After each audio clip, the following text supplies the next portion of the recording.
एक परी अपने ही दुख और आक्रोश में एक भयानक चुड़ैल का रूप धारण कर लेती है। सामने जन्मी हुई नन्ही बच्ची को देखते ही वह उस पर भयानक श्राप डाल देती है। श्राप यह था कि जब यह लड़की बड़ी होकर सुंदर राजकुमारी बनेगी तो उसके जन्मदिन की संध्या से पहले एक नुकीली सुई उसकी उंगली को भेद देगी और वह मृत्यु समान गहरी नींद में हमेशा के लिए सो जाएगी। उसे जगाने की शक्ति केवल सच्चे प्रेम में होगी।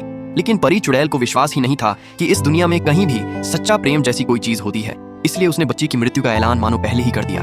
यह श्राप सुनकर बच्ची के पिता, वही राजा जिसने कभी अपनी लालच और स्वार्थ के लिए परी के पंख काट दिए थे, अंदर ही अंदर टूट गया।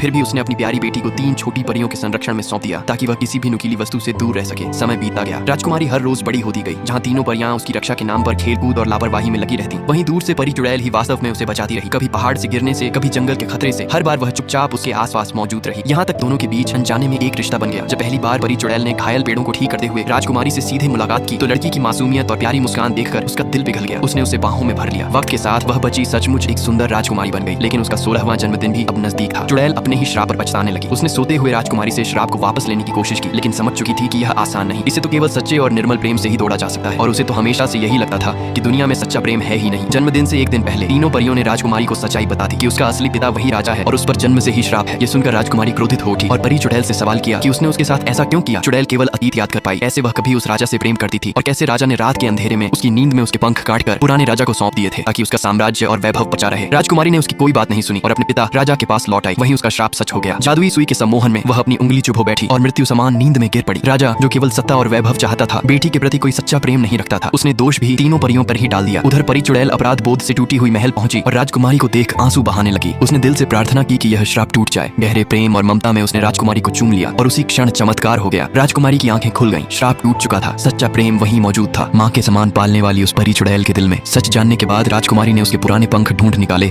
और उन्हें वापस जोड़ दिया। आखिरकार राजा और परी चुड़ैल के बीच संघर्ष हुआ, लेकिन स्वार्थी राजा ऊंचे महल से गिरकर मृत्यु को प्राप्त हुआ। राजकुमारी एक सच्ची रानी बनी जिसने जंगल और अपने लोगों की रक्षा करने का संकल्प लिया और वह अपनी दत्तक माँ, वही परी चुड़ैल के साथ हमेशा सुखपूर्वक रहने लगी।